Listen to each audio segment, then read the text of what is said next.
Hər vaxtınız xeyir olsun, əziz və hörmətli Təhsil İdarəçiləri Assosiasiyasının və T-Network'ün izləyiciləri. Biz Təhsil İdarəçiləri Assosiasiyası və T-Network təhsil işçilərinin kommunikasiya və təcrübə platforması olaraq sizin yenə görüşünüzə gəlmişik. Bugünkü görüşümüzün çox maraqlı, çox orijinal bir qonağı var. 25 illik pedaqoji məktəb liderliyi təcrübəsinə sahib olan Azərbaycan Britaniya Kollecinin direktoru Mr. Karl Lander bugün bizim qonağımızdır və biz bugün beynəlxalq məktəb təcrübəsində təhsil idarəçiliyi necə olur, bu haqda söhbət açacağıq. Xoş gəlmişsiniz Mr. Karl. Welcome my boss. Thank you very much for accepting my invitation. You're welcome. Mr. Metin, please. Dear participants, dear representatives of the Association of Educational Managers and dear representatives of the T-Network, dear followers, we have a special guest today, and this is yet another session that you will be privileged to have such a guest with 25 years of experience in the field of the school management, school leadership. I have the honor to present you the head of the Azerbaycan British College, ABC, Mr. Karl Lander. Mən icazənizlə əziz və hörmətli izləyicilər, belə bir sualla hörmətli direktoruma müraciət etmək istəyirəm. Mr. Karl, məktəb idarəçisi sizcə hansı şəxsi keyfiyyətlərə sahib olmalıdır və siz necə oldu ki, bu sahədə öz karyeranızı qurdunuz? So, my first question to you, Mr. Lander, that I would like to put forward is, what are the personal qualities that the school manager, director must have, and how did it happen that you decided to put your career in this pathway? Okay, I've got 4 points, Martin, so if I mention each, I'll do each point at a time and then you can translate each one so we're not talking too much. Okay, if you'd like to translate that first and then I'll start. Mən burada 4 məqamı, 4 bəndi qeyd edəcəm. Onları bir-birinin ardınca sadalayacağım ki, fikrimi çatdıra bilim, tərcümədə çatdırıla bilsin. Ona görə mənimlə olun, səbrli olun, mən onların hamısını bir-bir deyəcəm. Okay, so first, number 1, and this is where the European system is very different from other systems of school leadership. First and foremost, as a professional and personal quality, you have to be an outstanding teacher first. In the American system, anyone can be a school leader. You could be a bank manager and then come and manage a school. In the European system, you must first be an outstanding teacher, then you can become a leader. Mən belə deyərdim, bilirsinizmi, burada fərqləndirmək lazımdır. Avropa sistemi ilə Amerika sisteminə misal üçün. Avropa sistemində məktəb lideri, məktəb idarəçisi deyəndə bu digərlərindən çox fərqlənir. Nə mənada? Burada peşəkar və şəxsi keyfiyyətlər deyəndə siz müstəsna bacarıqlara sahib olmalısınız. Bir menecer olaraq və şəxsi keyfiyyətlər də baxımından. Amerikada misal üçün siz bank meneceri ola bilərsiniz, hansısa bir maliyyə qurumunun meneceri ola bilərsiniz, ardınca məktəb direktoru təyinatı ala bilərsiniz. Avropada isə siz ilk öncədə çox müstəsna səviyyəli bir müəllim olmalısınız. Müəllim kimi özünüzü sübut etməlisiniz. Ondan sonra növbəti pilləyə keçə bilərsiniz. So I came into teaching originally from university. At university, where I studied chemistry with physics, I proceeded on to my master's and then started a doctorate, and I spent more time lecturing and teaching than I did in the laboratory. And as a result, I much preferred the teaching and the lecturing, and that's then how I finally became a teacher. Mən özüm haqqında məlumat verim. Belə ki, mən universitetdə kimya və fizika fənlərini öyrənirdim və bu fənlər üzrə ilk öncə magistraturanı bitirdim, magistr dərəcəsini aldım, bunun ardınca doktorluq dərəcəsini aldım və mən sizə bir şey deyim ki, mən laboratoriyadan daha çox vaxt keçirirdim məhz mühazirə otaqlarında. Daha çox mühazirə edirdim, daha çox çıxış edirdim, müəllimlik edirdim. Bundan daha çox zövq alırdım. So, if number one of the main qualities we have was outstanding teacher, I think number two has to be a leader. Mən belə deyim, əgər biz bir-bir desək, bundan öncə də qeyd etdim ki, 4 bəndi qeyd edəcəm. Birinci bənd outstanding teacher, yəni müstəsna səviyyəli bir müəllim olmaq. İkinci, hansı keyfiyyət lazımdır? Qoşqar müəllimin sualına cavab olaraq bu lider olmaqdır, öndər olmaqdır. And by that I mean someone who's going to praise and not criticize. Someone who's going to find a solution and not blame people. Someone who's going to depend on the goodwill of their teachers, not their authority because they're the director. Və mən burada nəyi qeyd etmək istərdim? Birinci olaraq, hansı keyfiyyətlər olmalıdır lider olan müəllimdə? Lider müəllim həvəsləndirməyi bacarmalıdır, təqdir etməyi bacarmalıdır, nəinki tənqid etməyi. Yəni, daha çox təqdir etməyə üstünlük verməlidir.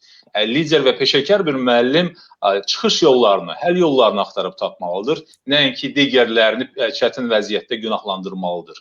Və həmçinin lider müəllim yaxşı sözün yaxşı mənasında digərləri həvəsləndirməlidir ki, onlar öz səlahiyyətlərindən istifadə etsinlər. Nəinki müəllim, nəinki direktor üzr istəyirəm, öz səlahiyyətlərindən sui-istifadə edərək digərlərinin üzərində, müəllimlərin üzərində bir təzyiq yaratmalıdır.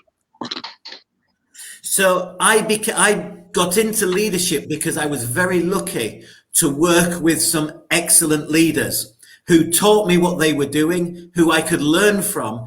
But also, very differently in England, the system is that you can undertake vocational practical training in courses. So some of the people out there might be aware of the PGCE, which is for teachers. It's not a theoretical or academic masters, it's a vocational practical masters. And it's the same for leadership. There are lots of masters out there that you could do in educational leadership. But the MPQH is a license from the British government to be an educational leader. And like the PGCE, it's vocational and it's all hands-on. It's practical, applying what is from a book or applying from the theoretical knowledge and putting it into practice in the classroom.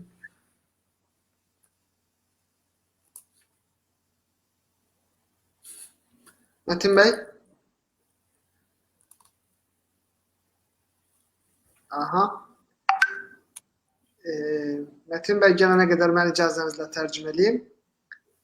Xüsusilə Britaniya proqramında deyir, mənim şanslı olduğum istiqamət o idi ki, mən çox yaxşı liderlərlə birgə işlədim. Mənim direktorlarım çox maraqlı insanlar idi və onlar bizə necə etməyimizi göstərirdilər, onlardan öyrənirdik. Eyni zamanda Britaniyanın özünə məxsus PGC proqramı var və bu proqramlar, ümumiyyətlə direktor hazırlığı proqramları xüsusilə peşə yönümlü proqramlardır. Yəni birbaşa nəzəri elmlərdən, nəzəri biliklərdən daha çox onlar birbaşa işi necə görməyimizi, praktiki bacarıqları bizə öyrədən proqramlar idi. Yes, Mr. Carl. Yeah. So number one was outstanding leadership. Number one was outstanding teaching. And number two is leadership of a school. The third professional and personal quality is to be a people person. Someone who can understand other people and get the best from them. So having great interpersonal and intrapersonal skills. Mən bir şey də qeyd etmək istəyirəm. Bilirsinizmi, lider olmaq həmçinin də İngiltərədə bu sahədə çox yaxşı təhsil istiqaməti vardır ki, buna biz peşə təhsili deyirik. Yəni, praktiki bilik aşılanmalıdır.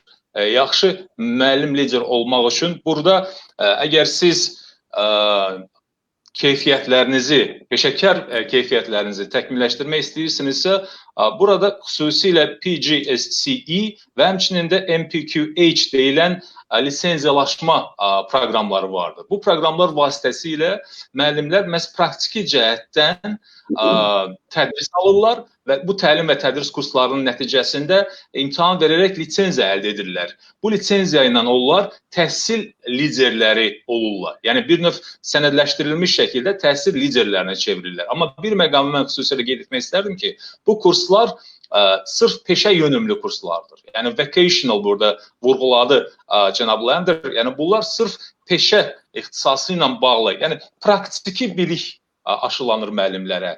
Hansısa nəzəriyyə biliyi deyil. Məhz akademik kurslardan daha çox bu məhz peşə yönümlü kurslardır. Və bir şey də qeyd etmək istərdim ki, yaxşı lider, təhsil sahəsində lider və məktəb direktoru insanların bir növ nümayəndəsi olmalıdır. Yəni xalqın arasından bir şəxs olmalıdır. People's person o mənada. Yəni xalqın adamı olmalıdır və burada onun həm şəxslər arası bacarıqları çox müstəsna səviyyədə olmalıdır. Həmçinin də şəxsi keyfiyyətləri, öz keyfiyyətləri də yüksək səviyyədə olmalıdır. Yəni ünsiyyət baxımından bu keyfiyyətlər yaxşı lider müəllim üçün zəruridir. Okay, and the final point then is, and this is the hard part, being a director of a school can change from school to school. In some schools, you'll be little more than an academic director focusing on the education. In other schools, you'll be a director that will oversee everything, including the staffing, including the catering, including the transport. And in some schools, they will expect you to be almost a chief executive officer. So you will oversee everything. So as a principal or as a director, you have to be ready and adaptable to walk into any situation. So some schools will demand very high skills in finance and managing and budgeting. Other schools will demand a very high level skills in marketing and publicity. Other schools, you'll need excellent abilities in human resources to guide them. Other schools will expect you to have very high standards and understanding of regulations and law and how you apply the law to the practical approach. Every school is very different. So I would suggest that to be a successful director, then you have to come with a whole array of abilities that you will develop throughout your career. Of course, you will always have experts on hand to ask. You will always have accountants. Hopefully, you will have people who do the internet web page. But you have to remember that as director, you are leading them. So you can't not have a very, very good knowledge of what it is you're asking them to do. So I would say that being a director of a school is quite unique in that, yes, you've got to be an outstanding teacher because that's our business. Yes, you have to be a great leader. You have to be a people person because we work with people, very little else. And also you have to have this array of skills in business because at some point you're going to lead on a campaign. At some point, you will have to oversee budgeting. So you need a good understanding of those skills in order to be successful.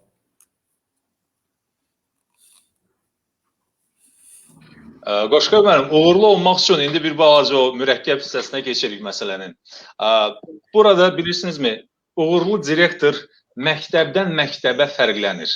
Elə məktəblər var ki, orada sırf sizin bir lider kimi müəllim, baş müəllim, direktor kimi keyfiyyətləriniz lazımdır. Elə də məktəblər var ki, orada siz bütün xırdalıqlarla məşğul olursunuz. Təchizat, təminat məsələləri ilə, nəqliyyat məsələləri ilə, iaşə xidmətləri ilə və digər məsələlərdə. Elə məktəblər var ki, orada siz sanki baş icraçı direktor, yəni prezident rolunu oynuyorsunuz və siz bütün məsələlərə fikir verməlisiniz, şəxsən məşğul olmalısınız. Elə məktəblər var ki, orada nəşr işidir, həmçinin də deyək ki, marketinq işləridir, hətta HR, yəni kadrlar işidir, bu işlərlə məşğul olsunuz. Elə məktəblər var ki, orada direktordan qanunvericilik aktları, normativlər və digər məsələlərlə məşğul olmaq tələb olunur. Təbii ki, bunlar fərqli ola bilər.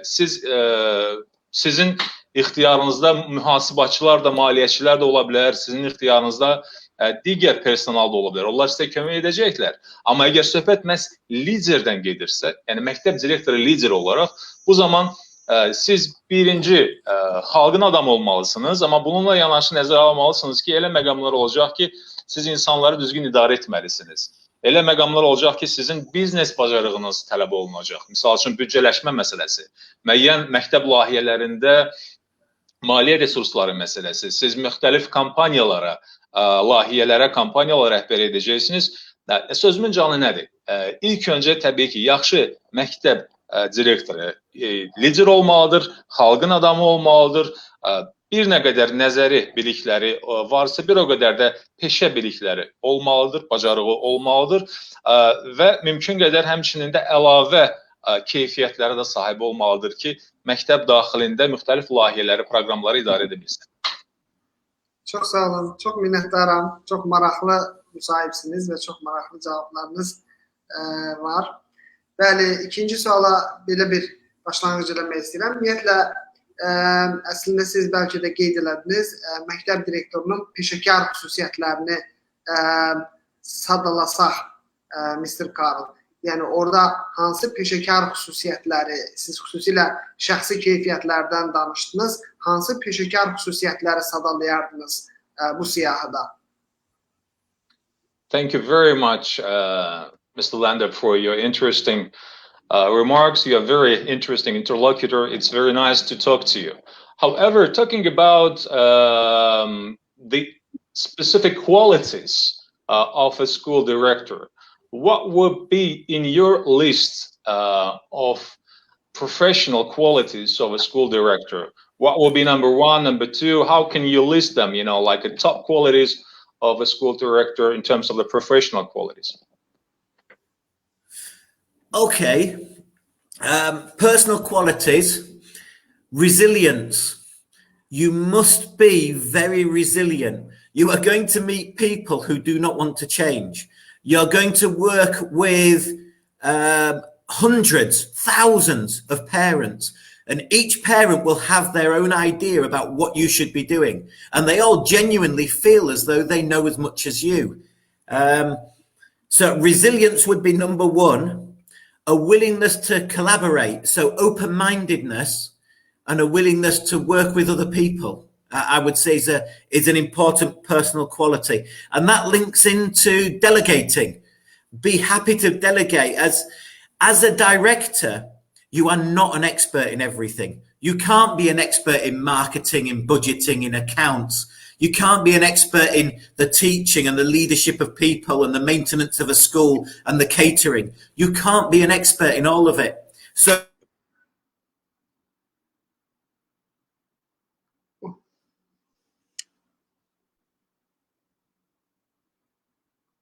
Nəsə bir texniki problemimlə gəldi herhalde. Metin Bey, siz səssizdəsiz.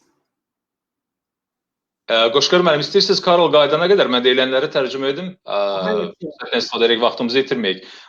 Cənab Lander qeyd etdi ki, ilk öncə mən şəxsi keyfiyyətləri qeyd edim. Birinci keyfiyyət məhz davamlılıqdır. Çünki siz çox zaman müxtəlif insanlarla, müxtəlif səpkili, xasiyyətli insanlarla əhatə olunursunuz. Yüzlərlə, minlərlə valideynlə ünsiyyətdə olursunuz. Hər bir valideynin öz baxışı var, öz mövqeyi var. Və onların hamısı iddia edirlər ki, sanki onlar sizin qədər, ən azı sizin qədər məktəbdən başları çıxır, direktor işindən başı çıxır. İkinci məsələ, mən deyərdim ki, digər insanlarla işləməyə hazır olmaq, həvəsli olmaqdır, bir növ ətrafa açıq olmaqdır. Bu çox və vacib keyfiyyətdir, çünki siz müxtəlif insanlarla işləyəcəksiniz və təbii ki, bu insanlarla ünsiyyət qurarkən yenə də dünyaya açıq olmalısınız, dünya görüşünüz geniş olmalıdır və siz fikirləri qəbul etməyə hazır olmalısınız. Nəhayət, üçüncü mən keyfiyyəti də qeyd edim. Bu da lazım gələndə səlahiyyətləri ötürmək. Yəni heç də bütün işi siz tək başına görə bilməzsiniz. Bunu qəbul etmək lazımdır. Siz yaxşı məktəb direktoru ola bilərsiniz.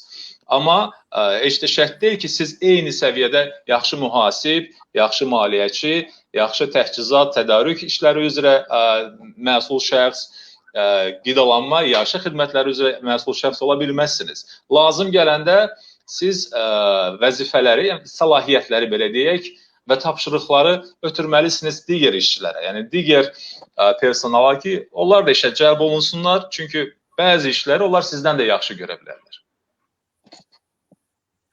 Okay, my apologies, I lost my Wi-Fi there for a moment. Okay, the final two personal qualities that I think are really important in leadership of a school is number one, humor. You have to be able to laugh at everything. Otherwise, you'll go insane within weeks. It's always the biggest struggle with new leaders and new directors and sub-directors and assistant heads in schools, that they don't understand that you have to smile and you have to laugh because you're under so much pressure all the time that you would end up exploding. And the only way to work together is to have a joke, and then it becomes a happy working environment. And if you're happy working, you can solve problems. It's when you get frustrated that the real problems start. So humor is perhaps one of the most important. And then my final one is that to accept that you don't own the truth. I've already said earlier that you need to delegate and that you're not an expert. The other thing is that you must understand that you don't own the truth. You do not know everything. In fact, as I've discovered over the years, quite often you'll meet teachers that have much more insightful knowledge in the latest subject matter. So I'm a chemist, but there are teachers that have just finished university who have chemical knowledge much more up to date than mine. There'll be teachers coming into teaching that have had experience working with difficult children or children with disabilities. And therefore, they're going to be better in those areas. And it's about accepting that you don't own the truth, but you can use these different people to work together so that the end product is that it looks like you do know what you're doing. But what you're doing is delegating it or using their expertise. Nəhayət, bu keyfiyyətlər siyahısında son iki keyfiyyəti də qeyd edim. Bunlardan çox vacib olanı yumor hissidir. Gülümsəməyi, zarafat etməyi bacarmaq məktəb direktoruna çox lazım olan keyfiyyətlərdir. Çünki çox bəzən gərgin, çox stresli bir mühitdə işləyirsiniz. Əgər siz bu gülməyi bacarmasanız, əgər müəyyən gərgin məqamlarda stresi kənara atıb hansısa zarafatla o sərt bucaqları keçə bilməsəz, vəziyyət çox bərbad və çox çətin olacaq. Yəni əsəbdən partlayış baş verə bilər sözün məcazi mənasında. Ona görə çətin məqamları xoş zarafata çevirmək, bunu bacarmaq mütləq olaraq məktəb liderinə, məktəb direktoruna lazımdır. Və mən artıq bir məqamı qeyd etmişdim. İndi 5-ci bənddə onu dolayısıyla təkrarlayıram. Mən 3-cü bənddə qeyd etdim ki, səlahiyyətləri ötürməyi bacarmaq. 5-ci bənddə odur ki, heç də siz bütün həqiqətləri bilən insan deyilsiniz. Yəni onu zənn etməyin və özünüzü elə aparmayın ki, sanki siz bütün həqiqətləri bilirsiniz, onlar sizə bəllidir. Elə deyil. Məktəb direktoru çox əla məktəb direktoru ola bilərsiniz, amma fənlərə gələndə, konkret fənlərə, misal üçün mən dedim ki, mən kimyaçıyam. Mən kimya müəllimiyəm, amma elə də ola bilər ki, kimya sahəsində, pedaqoji sahəsində məzun olmuş gənc bir müəllim, onun biliyi mənim biliyimdən daha üstün ola bilər. Çünki onun biliyi daha təzədir, daha müasir, daha çağdaşdır. Yəni bunu qəbul etmək lazımdır. Mən sizə bir sirri açım. Siz bunu qəbul edəndən sonra siz başqalarının gözündə daha bilikli, daha savadlı direktor görsənəcəksiniz.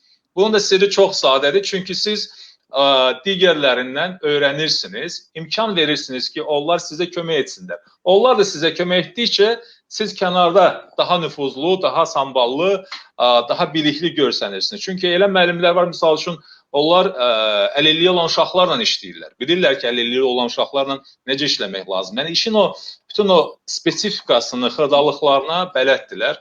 Ona görə bax, bu 5 keyfiyyət çox vacibdir. Çox təşəkkür edirəm. Çox minnətdaram. Növbəti suala keçmək istəyirəm.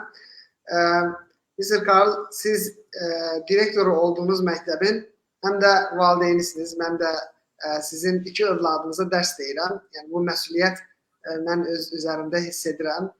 Həm bir valideyn olaraq sizinlə danışıram, həm də bir direktorum olaraq sizinlə danışıram. Bir valideyn olaraq öz direktorunuzdan razısınızmı? Daha nələrin direktorunuzda, öz uşaqlarınızın direktorunda olmağını istəyərdiniz? Mr. Lander, I'm actually teaching to 2 of your children in the school. So you have 2 hats at the moment. You have the hat of the director. On the other hand, you have the hat of the parent.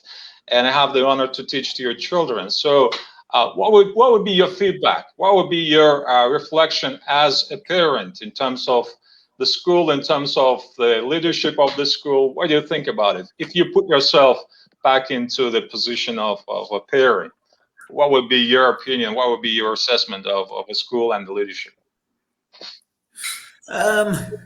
Well, leadership is hard because I don't interfere on too high a level with my children's education. So the teachers are always speaking to me, and I'm fully aware of where my children are and what they're performing in, how they're doing, the lessons they're not attending when they're online, the work they're not handing in. So far, I would say I'd be very pleased with the communication that I've received from the teaching staff and the reporting and everything. But that's been more the teaching staff. I've not seen too much of the leadership, except the heads of departments keeping me informed. But obviously, as a parent, I wouldn't see the leadership. I only know something's wrong, or I only have problems when there's something that's going wrong. At the moment with my children, everything is going very smoothly. So because everything's smooth, I deal with mainly the teachers, speaking with them helping my children telling me how the teaching is going, what they feel about their teachers. So I think it's been good so far that I've not had to deal with leadership or had to raise questions. And perhaps that's one characteristic of a school, in that parents only really get to know the leadership when something goes wrong. And that's when we're there for them. Mən belə deyim, işlər müəllim və mənim övladlarımla bağlı təhsil sahəsində o qədər rəvan gedir ki, heç mən bu məktəbin idarə edilməsi, yəni o direktorun payına düşən hissə ilə o qədər də maraqlanmıram. Nə üçün? Yəni bir valideyn kimi sualınıza cavab verirəm təbii ki. Çünki övladlarımla bağlı bütün mənə lazım olan məlumatları əldə edirəm. Yəni müəllimlərlə ünsiyyətim yenə də bir valideyn kimi çox normaldır. Ətraflı, yəni övladlarımın nailiyyətləri haqqında, onların dərs davamiyyəti haqqında, hansı dərslərə onlayn olaraq qoşulurlar, hansılarına qoşulmurlar, fəaliyyətlərin səviyyəsi necədir, yəni nailiyyətləri necədir, bu haqda müfəssəl və ərtərəfli məlumat mənə daxil olduğu üçün artıq o məktəbin idarə edilməsi ilə bağlı, yəni direktorluqla, liderliklə bağlı mənə elə bir maraqlanmağa ehtiyac qalmır. Çünki mənə lazım olanı mən kifayət qədər yaxşı müəllimlərdən məlumatı alıram. Bu baxımdan da müəllimlərdən çox razıyam. Çox sağ olun. Növbəti sualda əslində bir soyadı English olan bir educational management, yəni təhsil idarə olması sahəsində geniş kitabları, məqalələr olan bir insanın metaforunu soruşmaq istəyirəm. Belə bir metafor var. O adam deyir ki, əslində məktəb bir futbol oyunudur və bu futbol oyunu elədir ki, bəzən onun azarkeşi oyunçu ola bilir, bəzən də oyunçusu azarkeş ola bilir, bəzən ki, oyunçular o qapıya yox, bu qapıya qol vurur, bəzən maraqlar fərqli ola bilir. Necə ki, məsələn, məktəbdə bir müəllim bəzən valideyndir, bir şagird eyni zamanda başqa bir şagirdin qardaşı başçısı olaraq prosesi izləyəndir, prosesi alqışlayandır, prosesə nəzarət ediləndir. Müəllimlər bəzən ki, eyni məqsədə xidmət etməyə bilir. Yəni, bu mənada qaydaları sərt olmayan, qaydaları çox da məlum olmayan bir futbol oyununa bənzədir məktəbi, futbola bənzədir.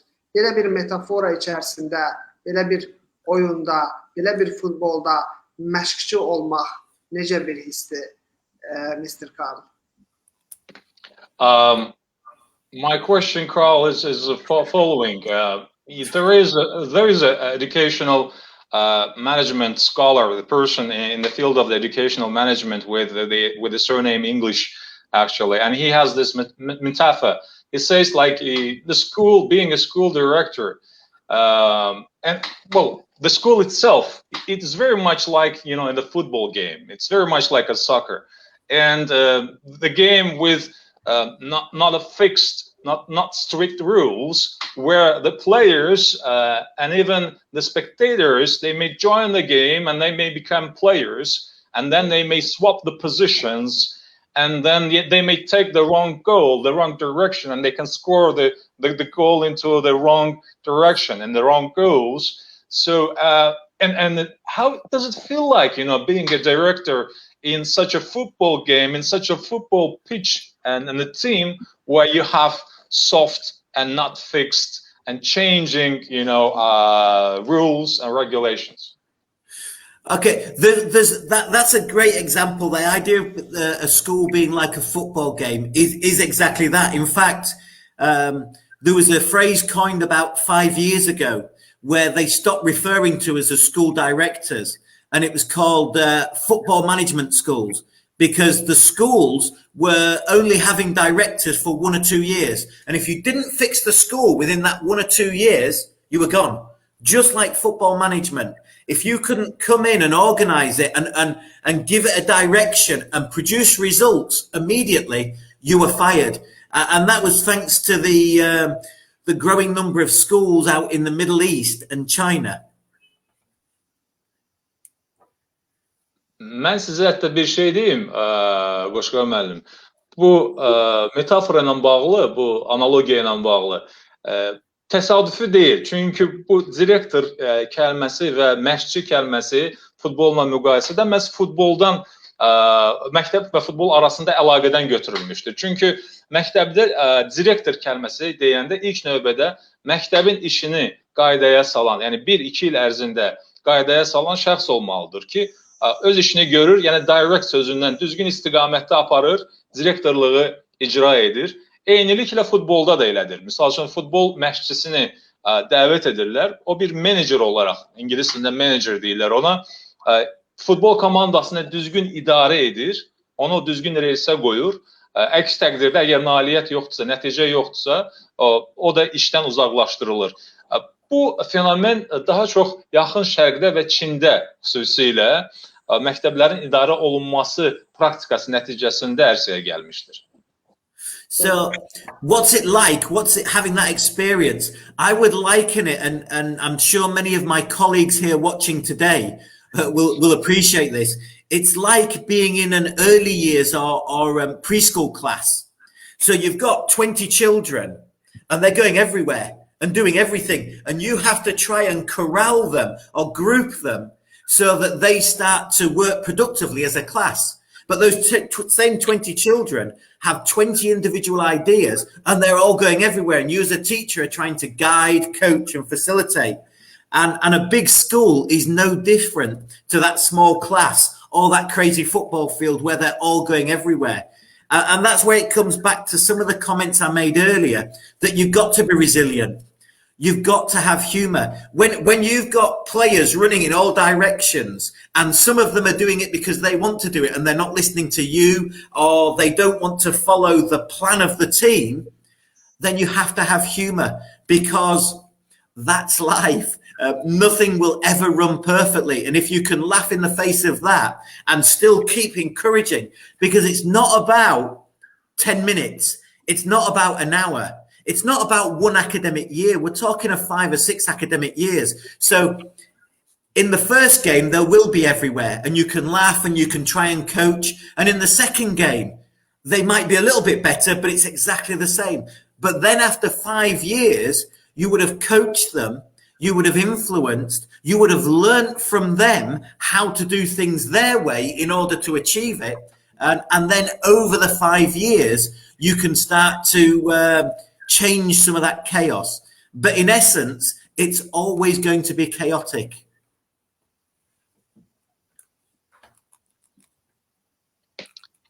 Mən belə deyim, Qoşqar müəllim, bilirsinizmi, ilkin mərhələlərdə məktəbin idarə olunmasını ibtidai siniflərlə müqayisə edirdilər. Necə ki, ibtidai siniflərdə az yaşlı uşaqlar, hamısı fəal, aktiv, maraqlanırlar, hamısının müəyyən enerjisi, yəni kifayət qədər yüksək enerjisi var. Qaçırlar orada burada dərs zamanı. Bütün bu uşaqları nizamlamaq lazımdır. Onları sakitləşdirmək, onların diqqətini cəlb etmək lazımdır. Amma bu 20 uşağın axı hər birisi fərqlidir. Hər birisinin özünə məxsus ideyası, özünə məxsus fikirləri, balaca da olsalar istəkləri var.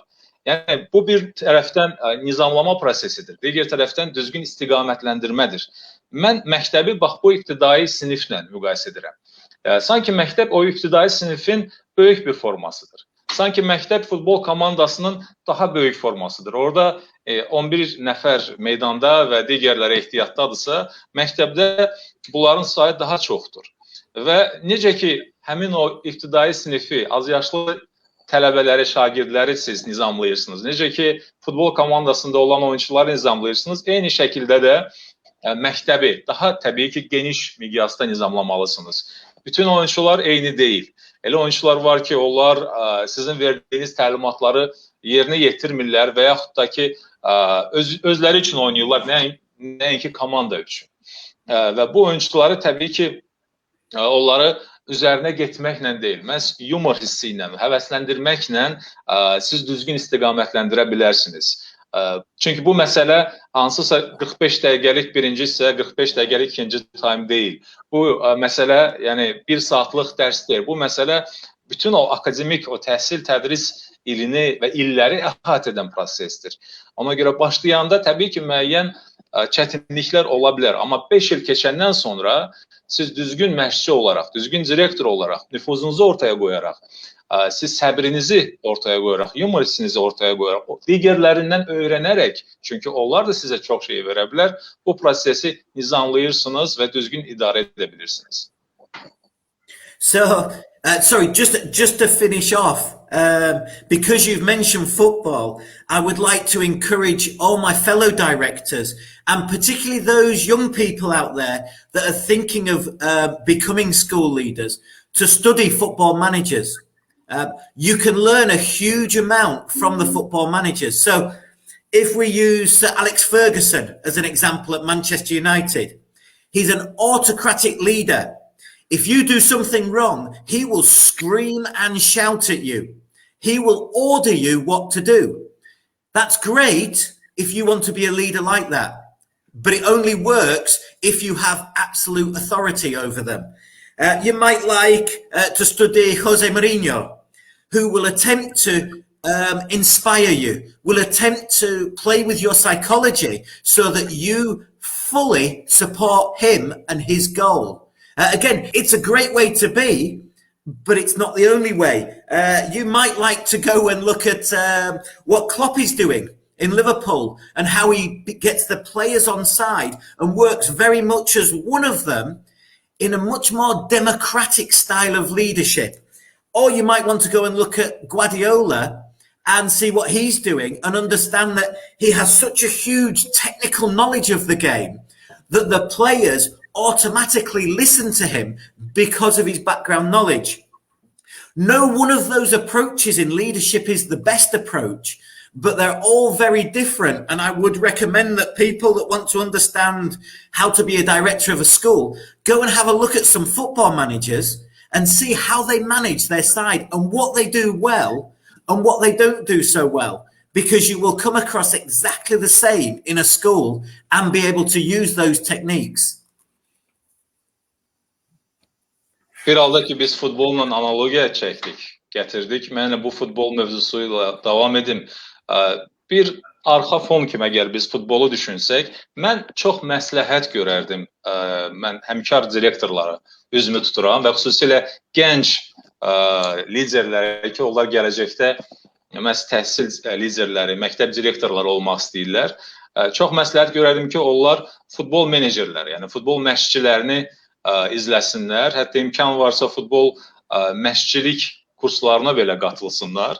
Çünki futbol məşqçilik kurslarında sizin əldə edəcəyiniz bilik və bacarıqlar sizə məktəb idarəçiliyində çox lazım olacaqdır. Həmən demək olar ki, eynidir orada idarə etmə məsələləri.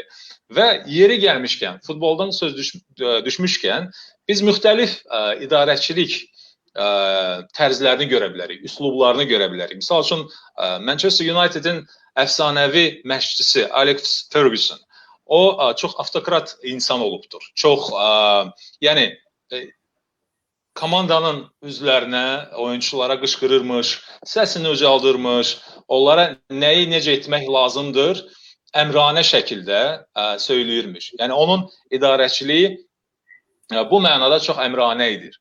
O xoşlayırdı əmr verməyi, göstəriş verməyi, qışqırmağı. Təbii ki, bu üslub o zaman özünü doğrulda bilər ki, sizin yetərincə nüfuzunuz olsun. Əgər nüfuzunuz yetərincə deyilsə komandada, sizin qışqırığınızın heç bir faydası olmayacaq. Alex Ferguson'un bu nüfuzu var idi, bu reputasiyası var idi, onu dinləyirdilər. Digər bir məşqçilik tərzi Jose Mourinho'dur. Jose Mourinho, o da tam Alex Ferguson'dan fərqli bir tərzdə məşqçilik edirdi. O daha çox ilhamlandırırdı, həvəsləndirirdi, motivasiya edirdi. Yəni, onun yanaşması insanların, yəni konkret olaraq oyunçuların beyninə nüfuz etmək idi, onları həvəsləndirmək idi. Daha bir nümunə Liverpool'un hazırki məşqçisi Jürgen Klopp'dur. Jürgen Klopp daha çox demokratik məşqçidir. O oyunçulara imkan verir ki, onlar öz fikirlərini söyləsinlər, paylaşsınlar və daha çox komanda şəklində qərar qəbul edirlər birlikdə. Yenə də bu yanaşma da müəyyən şəraitdə özünü doğrulda bilər. Elə oyunçular da ola bilər ki, bu idarəçilik tərzinə uyğun gəlməsinlər. Nəhayət, digər bir məşqçi nümunəsini gətirmək istəyirəm. Manchester City'nin məşqçisi Jose Guardiola. O, texniki cəhətdən çox biliklidir, çox savadlıdır. Yəni, öz fənnini çox gözəl bilən müəllim kimi. Necə ki, öz fənnini əla bilən müəllimin dərsində şagirdlər valeh olurlar və elə ağzını ayırıb dinləyirlər çox böyük həvəslə, sözün yaxşı mənasında. Guardiola'nın oyunçuları da elədir. Onun o texniki biliyi o qədər yüksəkdir ki, onu həvəslə dərhal qəbul edirlər. Sözümün canı nədir? Yəni, qısa desək, bütün bu müxtəlif tərzləri mən sizə sadaladım. Ən yaxşısı odur ki, bu tərzlərdən hərəsindən biraz direktorda olsun. Əgər bu keyfiyyətlər olarsa, həmin direktor müvəffəq olacaqdır. Çox sağ olun, çox minnətdarım. Çox gözəl metaforalar. Bəli. Mr. Khalid, işlədiyiniz məktəblərdə nəinki fərqli istəklər, arzular, həm də fərqli inanclar, ideologiyalar, millətlər, mədəniyyətlər olur. Belə mühitlərdə hamının gözləntilərinə cavab vermək və ümumi məmnunluğu təmin etmək necə mümkün olur? Necə mümkün ola bilər? Mr. Lander, I would like to ask the question in terms of the specific environment that you work within. I'm talking about, the different needs and expectations, the diverse range of beliefs, ideology, the nations, the people, the culture, customs and traditions. So how can one make sure that everyone remains pleased and satisfied in such a diverse, if you like, environment? How can you make, these people happy in a diverse range of the cultures? Okay, there's a nice, easy answer to that. But before I give it, I've had the great fortune of working in South Africa, where you'll appreciate there are very diverse cultures and very diverse ideologies, especially political ones. I've also had the pleasure of working in South America, and visiting numerous other countries throughout Africa and North America, and of course Europe.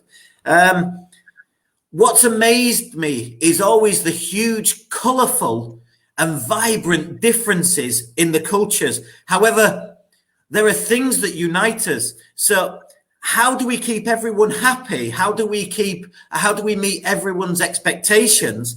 It's really simple. There are more things that we share in common and that unite us than separate us and differentiate us. And by focusing on those things, then that's how you can lead a school forward and keep as many people as happy as possible. We all have children. We all have mothers and fathers whom we love. We all have partners at home who we love. We all have all those things in common. Children, all, whether they admit it or not, enjoy learning and get excited about learning something new that they've never known before. Teachers love their lessons. They love their topics. So we have so many things that we all share in common, irregardless of our political thought, our ideology, our philosophy, our culture, our religion, our socio-economic status. Despite all of that, we have so many things in common. And if we focus on those things, then that's how we make contact. And that's because we're all human. So we get to know each other through being human. So for example, in a school, at the moment, we've got a pandemic and it's COVID. It affects all of us. It doesn't matter what culture you're from. We have the same fears and concerns, and it's identifying with others that we are the same. We share the same fears. And once we can identify with them and they can identify with us, those differences evaporate because, as I said, we have much more in common. Qoşqar müəllim, sualınızın cavabı əslində çox sadə və çox qısadır. Amma mən bir balaca təfərrüat üçün sizə məlumat verim ki, mən dünyanın müxtəlif yerlərində, müxtəlif qitələrdə işləmişəm. Bəxtim gətirib ki, misal üçün Cənubi Afrika Respublikasında işləmişəm. Cənubi Afrika Respublikasında çox fərqli mədəniyyətlər var, siz özünüz də bilirsiniz. Fərqli ideologiyalar, inanclar var. Siyasi cəhətdən də fərqli bir mühitdir. Həmçinin mən Cənubi Amerika dövlətlərində, ölkələrində çalışmışam, Avropada çalışmışam. Və heyran edici, yəni həqiqətən də sözün əsl mənasında heyran edici, fərqli və çox dəyişkən bir mühitdə, mədəniyyətlərin təmsil olunduğu bir mühitdə çalışmışam. Sualın cavabı çox sadədir. Mən belə deyim, bizi bir insan, bir bəşər övladı olaraq birləşdirən keyfiyyətlər bizi fərqləndirən keyfiyyətlərdən qat-qat çoxdur. Yetər ki, biz ümumi bizi birləşdirən o keyfiyyətlərə, məsələlərə, tərəflərə fikir verək. Fikrimizi daha çox ona yönəldək. Nəinki bizi fərqləndirən. Çünki həqiqətən də baxın, bizim hamımızın övladları var, valideynlərimiz var, bizim həyat yoldaşlarımız var. Biz onları çox istəyirik, övladlarımızı, valideynlərimizi, həyat yoldaşlarımızı. Övladlarımız, uşaqlarımız onlar oxumağı, öyrənməyi, kəşf etməyi çox sevirlər. Müəllimlər tədris etməyi sevirlər, müəllimlər öyrətməyi sevirlər, öz fənlərini, mövzularını sevirlər.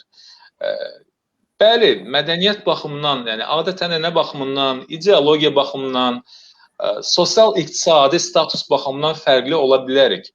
Lakin yetər ki, biz bir-birimizi tanıyaq və bir-birimizə hörmət edək, sevək. Baxın, pandemiya dövründə hamımız pandemiya bu virusun qarşısında onun qorxusuyla yaşadıq. Yəni hamımız, bütün dünya birləşdi bu bəlanın qarşısında və biz bu bəlaya müqavimət göstərmək üçün birləşdik. Demək ki, bizi birləşdirən cəhətlər daha çoxdur. Əgər lazım olanda biz bir ola biliriksə. Ona görə çox sadə deyim, başlıca olan odur ki, bizi birləşdirən məsələlər, dəyərlər üzərində işimizi quraq. Belə olsa, istər fərdi şəkildə, istər direktor olaraq işimiz daha asan olur. So, sorry, just to reiterate that point, the difference between my own culture, perhaps from Northern Europe, and being here in Azerbaijan, it's quite a distinct culture. So you might suggest that being from North Europe was colder people. Perhaps we can come across slightly more aggressive. Obviously, a Christian background, much more structured and forthright. And perhaps comparing that with a Azeri background where things are a little bit gentler, things are more relaxed. There's a great emphasis here on family culture. Obviously, you have a Muslim background. So there's very, very different cultures. But what unites us is we want the best for our children. Doesn't matter where you're from, you want the best for your children. You want your child to be cared for and loved at school and at home. That's uniting us across everywhere. So you're expecting the school to take that extra step to care for your children. You want to be respected as a parent. As a teacher, you want to be respected. These are all common things that unite us all. And so in developing a school culture or in dealing with all these differences, and there are many of them, that it's very easy to say, oh, it's cultural and it's very hard to communicate. But actually, if we concentrate on all the things we have in common, then we can make ground, we can strive forward, and we can have great communication. Və nəhayət, Qoşqar müəllim, sözümü bitirim. Misal üçün, mən özümü misal gətirmək istəyirəm. Mən Şimali Avropa mədəniyyətinin nümayəndəsiyəm. Və Şimali Avropa nümayəndəsi olaraq, mədəniyyətin nümayəndəsi olaraq Azərbaycanda fərqli bir mədəniyyətdə, mühitdə çalışıram. Şimali Avropa üzr istəyirəm, mədəniyyəti deyəndə daha soyuqqanlı, daha soyuq insanlar, münasibət baxımından daha soyuq insanlar adamın ağlına gəlir. Ola bilsin bir balaca daha çox agresiya, yəni təcavüz deməzdim, amma xarakter olaraq daha sərt xarakterli insanlar.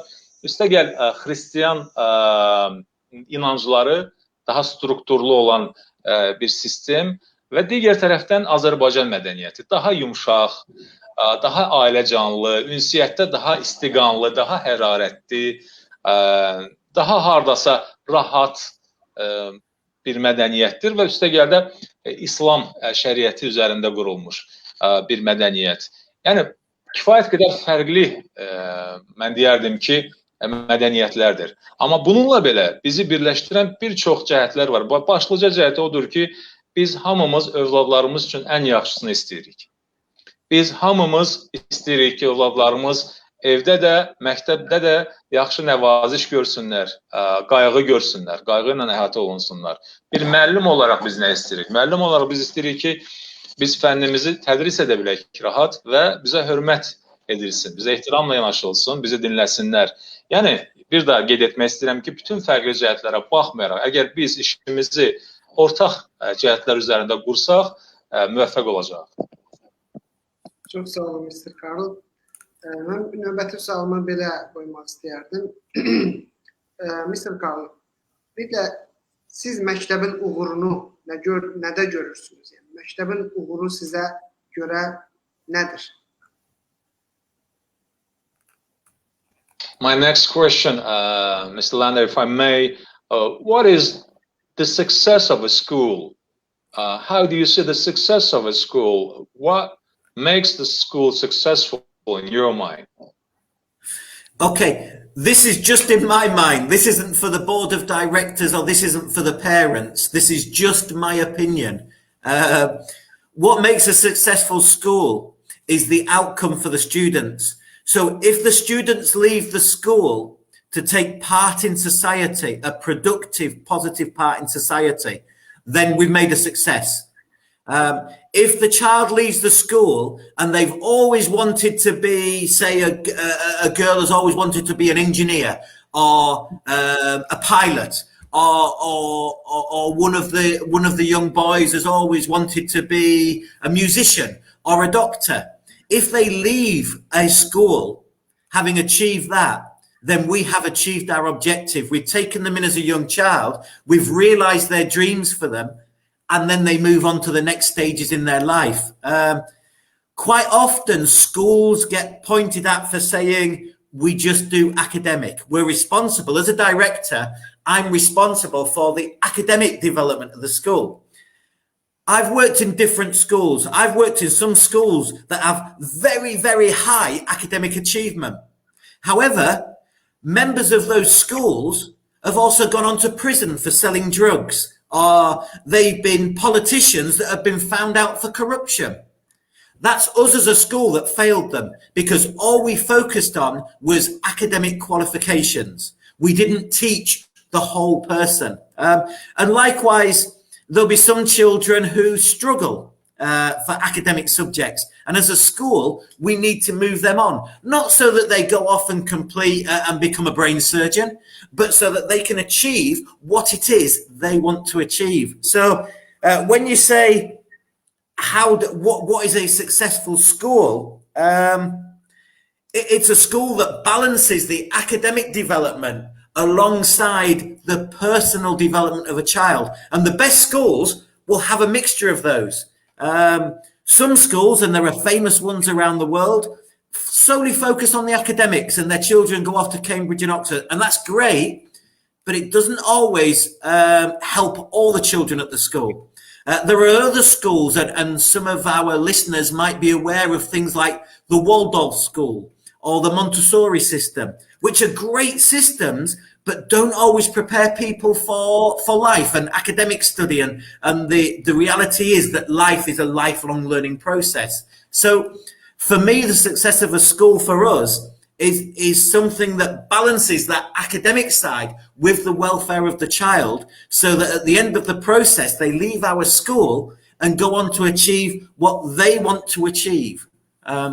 Sorry, it's a bland answer. I'm sure I could do one better if the board asked me, or if the Ministry of Education asked me. But for me personally, it's about the child.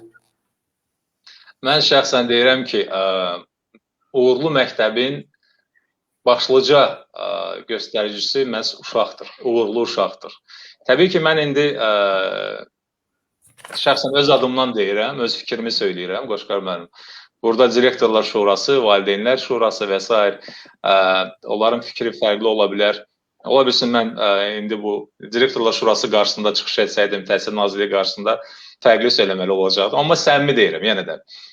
Yaxşı məktəb ilk öncə, uğurlu məktəb, uğurlu tələbə, uğurlu şagird, uğurlu insan yetişdirən məktəbdir. Burada iki məsələ var. Əgər şagird məktəbi bitirərkən, məzun olarkən, mən mühəndis olacağam, mən pilot olacağam, mən musiqiçi olacağam, mən həkim olacağam deyirsə və bu arzusunu görürsə aydın şəkildə, deməli, biz işimizin öhdəsindən yaxşı gəlmişik. Çünki bizə daxil olan uşaq lazım olan biliyi, lazım olan münasibəti görüb və artıq həyatının növbəti mərhələsinə doğru aydın bir baxışla, aydın bir arzu ilə irəliləyir. Bilirsinizmi, mən bir çox məktəblərdə çalışmışam. Bəzən elə məktəblər olub ki, orada akademik performans, yəni akademik fəaliyyət səviyyəsi, nailiyyətlər çox yüksək olubdur həmin məktəbdə.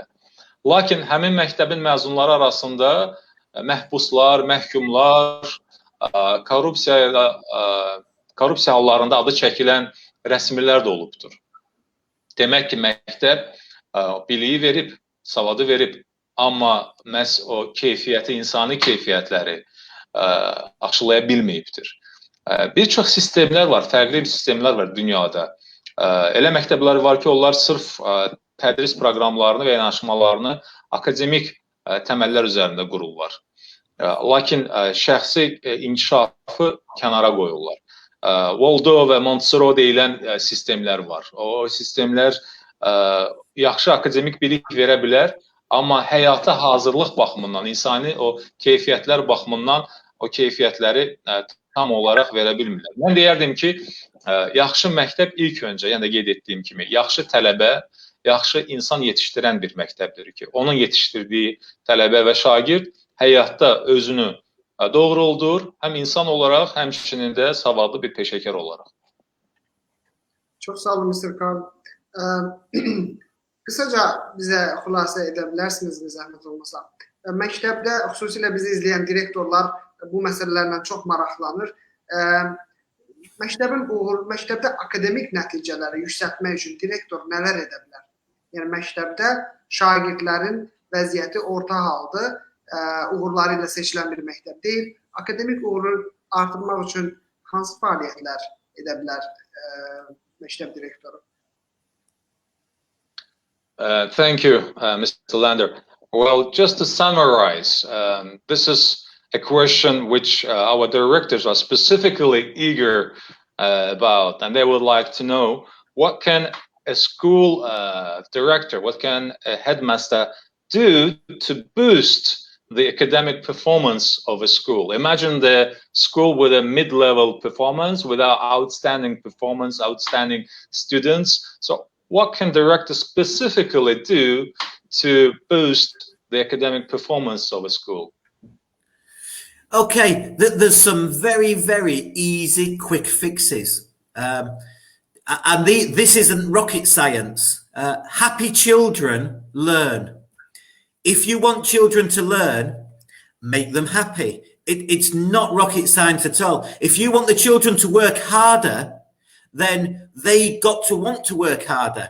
They will want to work harder if they are interested and if they know that the teacher cares about them and that they feel cared for. So some of the listeners might know about Maslow's theory and the Maslow triangle, where we have self-actualization at the top, and then at the bottom we have our series of needs that slowly go up. So they might be needs for safety, food, shelter, psychological reward, and so on. So yes, if you wanted to improve academic performance, you could sit and look at data and make people work harder and longer, but that's not shown to improve massively performance in schools. Now, when you start to care about students and make sure they're not being bullied, when you make sure that students are happy and that they want to come to school, because if you come to school more, you're going to learn more. So first of all, you get them into school. If their teachers are rewarding them with praise and they feel confident, they're going to do better. So all these things work towards the learner really achieving what they want. But it's overlooked by almost every school I've been in. Everyone goes to crunch the numbers. We extend the school day. We give them more classes. A board member might say, maths isn't very good. We need to improve maths. What can we do? And you say, okay, Mr. Qoşqar, put on an extra maths class, because doing more of the same will somehow change the outcome. And that doesn't happen. And then we're surprised with, what else can we do? Well, let's put on even more lessons. Let's put them on Saturday mornings, because that will work. And the easiest answer is to improve the quality. So if teachers feel valued, and sorry, I said about the Maslow's triangle, it's not just about students, it's about the teachers as well. It's everyone together. If everyone feels safe and comfortable and happy and content with each other, and they all feel respected and rewarded, and again, we move up the level if they're all receiving their rewards, whether it's in praise or whether it's financial for a teacher, everyone will start to perform more. And these are really simple things that most often get overlooked, because people don't see the link directly between bullying and academic performance, between sitting comfortably in a room that's properly lit with computer equipment that works. They don't see the link between that and academic achievement. They don't see the link between the teacher saying, can I have this equipment so I can teach better, and then receiving it. So if we're resourcing it all properly, then academic achievement comes. Once you've got all that in place, and we start to look at improving academics further, that's when we can start to do analysis of results, start to target set with the children, start to coach the children towards exams rather than teaching them. We've got all sorts of tricks we can use, but they're to finish the very top part of that triangle off. The main part of it is making sure that the learner is empowered, feels comfortable, is happy to be there and wants to learn, and so it's that mutual, that environment of mutual respect. Sorry, I went on a little too long there. That's all right, sir. Bilirsinizmi, Qoşqar müəllim, bunun çox sadə bir düsturu var, mən deyərdim. Düstur da odur ki, əgər hansısa bir məktəbin akademik nailiyyətlərini siz yaxşılaşdırmaq, artırmaq istəyirsinizsə, ilk növbədə uşaqlar razı qalmalıdırlar, xoşbəxt olmalıdırlar. Uşaqlar məmnun olmalıdırlar. Əgər uşaqlar sevə-sevə dərsə gələcəklərsə, əgər uşaqlar sevə-sevə onlara verilən tapşırıqları yerinə yetirəcəklərsə, o zaman məktəbin də akademik göstəriciləri, uşaqların nailiyyətləri də daha yaxşı olacaqdır. Burada yanaşma elə olmalıdır ki, bir növ Maslow'un üçbucağı var, bilirsiniz o yanaşmanı. Maslow üçbucağında təməldə aşağı künclərdə bir nə qədər ehtiyaclar var, bir nə qədər əminamanlıq, rahat mühit, təhlükəsizlik və digər məsələləri var, qida, yəni ehtiyacların qarşılanması varsa, bir o qədər də zirvədə məhz öyrənənin, əgər söhbət şagirddən gedirsə, ona yönümlü bir yanaşma olmasıdır. Yəni, burada proses elə qurulmalıdır ki, bütün bu mozaikanın o elementləri bir-birindən uzlaşmalıdır. Əgər siz istəyirsiniz ki, şagird xoşbəxt olsun, məmnun olsun və onun nəticələri yüksək olsun, bunun üçün şərait yaratmaq lazımdır. Mən bir neçə misal gətirə bilərəm. Elə olur ki, məktəbdə görürsən idarə heyəti və yaxud da ki, valideynlər və müəllimlər heyəti qərar verirlər ki, yox, riyaziyyatdan biz geri qalırıq. Məktəbin riyaziyyat üzrə, riyaziyyat fənni üzrə göstəriciləri aşağıdır. Gəlin, bunun bir çarəsini tapaq. Təklif edirlər ki, gəlin belə eləyək, riyaziyyat dərslərini artıraq və məktəb saatlarını, yəni dərs saatlarını uzadaq. Yaxşı, uzatdıq, nəticə hasıl olmur. Yaxşı, bəs indi neyiniyək? Yox, gəlin 6-cı gündə, şənbə günü də məşğul olsunlar uşaqlar riyaziyyatdan. Şənbə günü də məşğul olurlar, gəlin nəticə hasıl olmur. Başa düşmürlər ki, kəmiyyəti artırmaqla nəticə hasıl olmayacaq. Burada keyfiyyət yanaşması lazımdır. Yəni, uşaqlar o riyaziyyat dərslərinə həvəsli getməlidirlər. Öyrənmək iştahı olmalıdır onlarda. Bu olduğu təqdirdə, əgər onlar riyaziyyat dərsində onlara önəm veriləcəksə, əgər müəllim onları önəmsəyəcəksə, onların fikirlərini dinləyəcəksə, onlar üçün yaxşı şərait yaradacaqsa, yeri gəlmişkən Maslow üçbucağını mən qeyd etdim, amma o üçbucaq tək şagirdlərə aid deyil, həmçinin müəllimlərə də aiddir. Əgər müəllim sizə gəlib deyir ki, mənə filan kompüter lazımdır və yaxud da ki, sinif otağında işıqlandırma zəifdir və yaxud da ki, lövhəni dəyişmək lazımdır. Əgər siz bu istəkləri yerinə yetirmirsinizsə, müəllimdən siz hansısa performans, hansısa bir müstəsna göstərici gözləməyiniz sadəlövhlük olar. Demək istəyirəm ki, və yaxud da ki, digər məsələ, zorbalılıq, bizim o bullying dediyimiz məsələ, məktəbdə əgər bullying varsa və siz yenə də ona məhəl qoymursunuzsa, yenə də bu da özünü göstərəcəkdir. Məktəbin akademik göstəricilərinə təsir edən amillərdən biri də budur. Nizami intizamdır, bullyingdir, təchizat, təminatdır və digər məsələlərdir. Yəni, bütün bu puzzle'ın, bütün bu mozaikanın lazım olan tərəflərini hamısını bir araya gətirmək lazımdır. Xoşbəxt bir mühit yaratmaq lazımdır. Əgər məktəbdə, indi qısa deyim, məktəbdə akademik göstəricilərin artırılmasını istəyirsinizsə, məktəbdə xoşbəxt bir mühit yaratmaq lazımdır. Öyrənmək üçün uşaqlarda iştah yaratmaq lazımdır. Müəllimləri razı salmaq lazımdır ki, onlar da öz hallarından, öz durumlarından, vəziyyətindən razı olsunlar. Bu zaman nəticə gözləmək olar. Bu zaman həmin akademik göstəricilər də artacaqdır. Tam da bu sualın yeridir. Məktəbi xoşbəxt insanların yaşadığı məkan halına gətirmək üçün məktəb direktoru nələr edə bilər? This is a high time for this question. Just the time, just the momentum for this question. What could school director make? What could school director do to make a school a happy people living place? You know, how to make a school a happy people's shelter, a happy people's place? Yeah. Okay. I think we have to remember that schools are places of learning, whether that's for children, teachers, administrative staff. Everybody at that school is on a learning process. That's what we're there for. So if we want it to be a happy place and our business is learning, then we have to share our philosophy across everybody. It's no good just saying the students learn and the teachers don't. We all need to be part of that learning process together, so that the students know that we aren't the font of all knowledge. We're also still learning. We're just further down the road than they are. So how do we make it happy? I think it's speaking with people, communicating.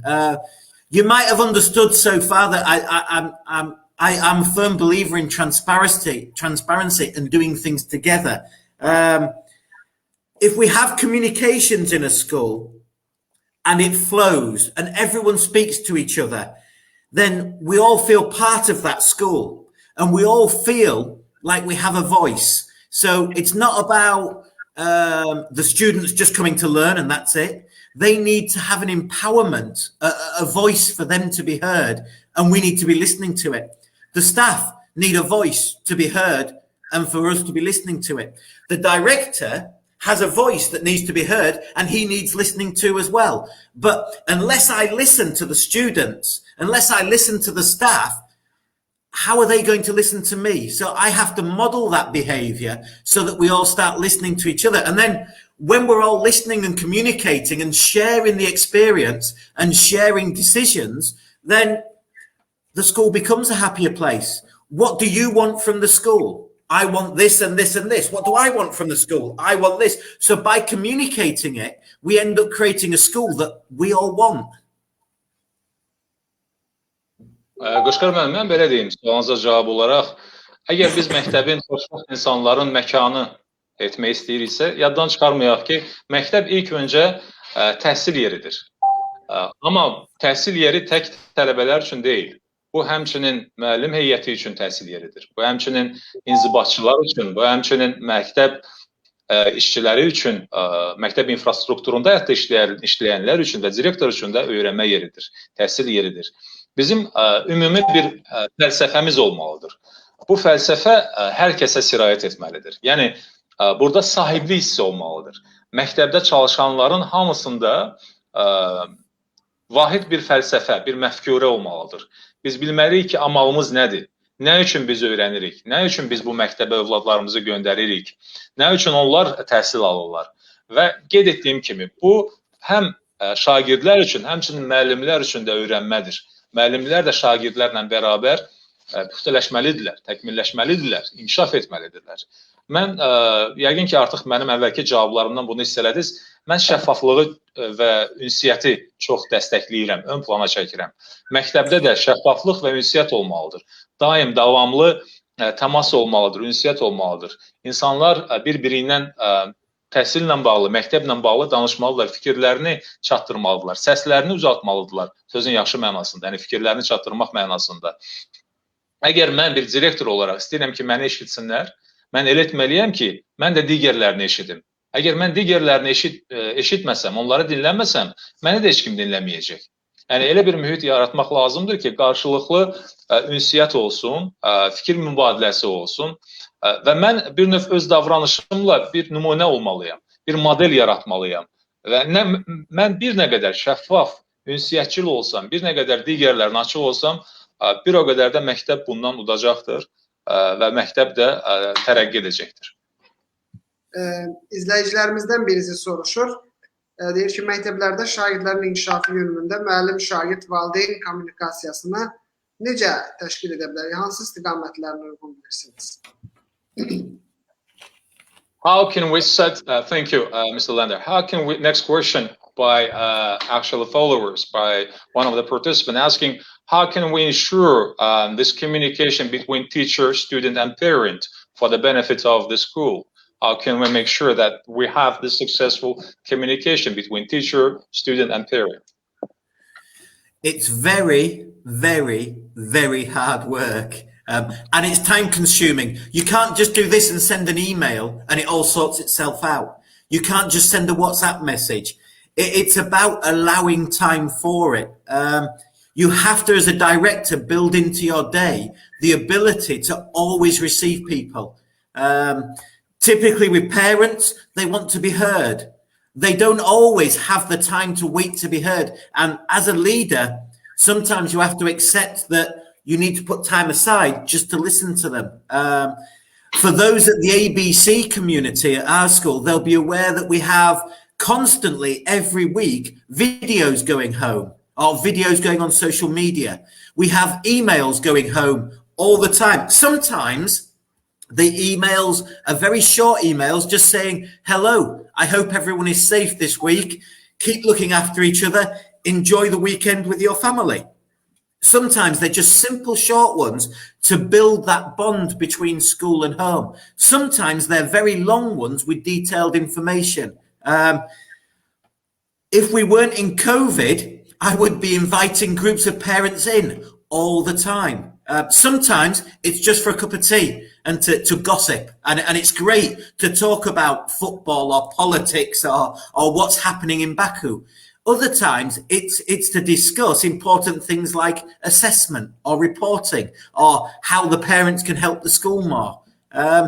It's very, very time consuming.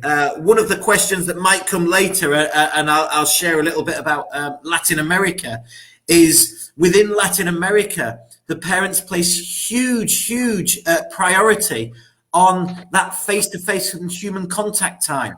And if you don't make that contact time, you lose the communication. So you have to make time for meetings. You have to make time for the emails. And sometimes you might feel that there are more pressing things like exams to do or children to make sure and lessons to observe. But there is nothing more important than the communication. So as one of our community members has just asked, how do you ensure it? By dedicating time to it, and not time to react to it. Because if it's demanded of you, you're too late. It needs to be proactive. So you're constantly doing it all the time. So before that person, and this is the terrible thing, WhatsApp, before that parent gets on WhatsApp and puts a complaint to all their friends, you've already dealt with it in an email last week. Before that person gets upset because of the school uniform that isn't right, well, you've already addressed it in a short video, or you've already asked to see parents and you've talked about it beforehand. Communication is ongoing and it's proactive. It's not reactive. Mən belə cavab verim, Qoşqar müəllim. Bilirsinizmi, bu çox vaxt aparan prosesdir. Yəni, suala cavab olaraq qeyd etmək istərdim. Müəllim, tələbə, şagird və valideyn arasında o ünsiyyətin qurulması həqiqətən də vaxt tələb edən, diqqət tələb edən məsələdir. Lakin bu məsələni mütləq olaraq önəmsəmək lazımdır. Mütləq olaraq ön plana çəkmək lazımdır. Yəni, bunu hansısa e-mail vasitəsilə və yaxud da ki, sırf WhatsApp vasitəsilə, digər mesajlar vasitəsilə idarə edə bilməzsiniz. Mütləq olaraq məktəb direktoru, yaxşı məktəb direktoru olaraq siz şagirdlərlə və onların valideynləri ilə ünsiyyətə vaxt ayırmalısınız. Bəzən, ümumiyyətlə, qeyd edim ki, Azərbaycan Britaniya məktəbində bizdə işləyənlər və valideynlər yaxşı bilirlər ki, biz müntəzəm olaraq, mütəmadi olaraq görüşlərə yer ayırırıq, valideynləri qəbul edirik. Düz, indi koronavirus pandemiyası olmasaydı, bunu daha da tez-tez edərdik. Və mən bunun tərəfdarıyam ki, müntəzəm olaraq valideynlərlə görüşmək. Onları istənilən səbəblə və hətta səbəbsiz belə sadəcə söhbət etmək üçün, futboldan, siyasətdən, Bakının gözəlliyindən və digər məsələlərdən söhbət etmək üçün, bəzən konkret bir məsələlərlə bağlı, biz elektron poçt vasitəsilə məlumatlar göndəririk. Bəzən sadəcə deyirik ki, necəsiz, hal-əhval tuturuq və sizə gözəl bir həftə sonu arzu edirik şagirdlər, övladlarınızla birlikdə. Bəzən isə bu uzun bir məktublar olur və məktublarda biz hansısa konkret məsələləri qabardırıq, məlumatlandırırıq. Demək istəyirəm ki, bu ünsiyyət davamlı olmalıdır. Əgər məktəbin biz həqiqətən də bütövləşməsini istəyiriksə, inkişaf etməsini istəyiriksə, müəllimlə şagird və məktəb heyəti arasında, direktor arasında, valideyn arasında bu ünsiyyət davamlı olmalıdır. Mən Cənubi Amerikanı misal olaraq görsədim, orada çalışdığım dövrdə. Cənubi Amerikada valideynlər belə üzə fiziki ünsiyyətə çox böyük önəm verirlər. Yəni əgər sizdə bir direktor olaraq həmin məktəbdə elə bir ənənə yoxdursa, siz çox güman ki, iflasa uğrayacaqsınız, yəni işinizdə. Ona görə bu məqamlara çox böyük önəm vermək lazımdır. Deyirlər ki, bəzən vaxt çatmır, imtahan dövrü gəlir, misal üçün, məktəbin digər inzibati məsələləri və s.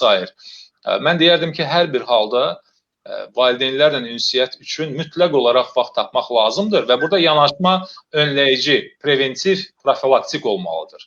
Əgər kimsə artıq şikayət edirsə, nədənsə narazıdırsa və siz onunla bağlı tədbir görürsünüzsə, onda salam aleyküm, gecikmisiniz. Yəni artıq siz tədbir görməliydiniz ki, baş verməsin.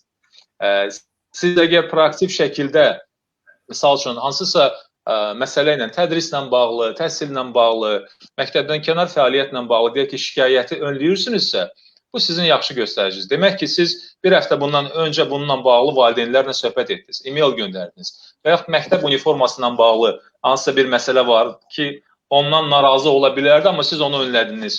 Yəni, mən demək istəyirəm ki, direktorların, müəllim heyətinin valideynlərlə və tələbələrlə ünsiyyəti proaktiv olmalıdır, preventiv, profilaktiv olmalıdır, önləyici olmalıdır, nəinki reaktiv. Çox sağ olun, çox minnətdaram. Mən biraz narahatam ki, bizi izləyənlər də yorulmuş ola bilər, artıq 90 dəqiqəyə yaxınlaşır və Mr. Karl da yorulmuş ola bilər. Ona görə izləyicilərimizin bəzi suallarını səsləndirə bilmirəm, amma bizə çoxlu sual soruşanlar var. Və mən ümumiyyətlə Karl müəllimin bu indiyədək dedikləri arasından görəsən Cambridge kurikulumunun, Cambridge təhsil sisteminin direktordan gözləntilərindən qeyd eləmədiyi varmı? Yəni xüsusilə Cambridge təhsil sistemində məktəb direktorundan nələr gözlənilir? Hansısa bir qeyd eləmədiyi nəsə qaldı mı?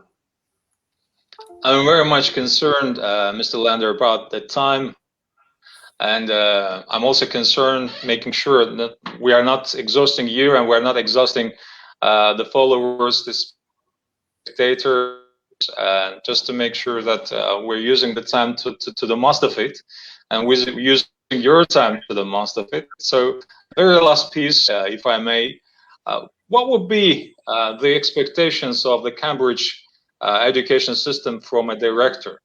What that would be in terms of, you know, the bottom line, if you like, the expectation from a good director of the educational system like Cambridge, for instance.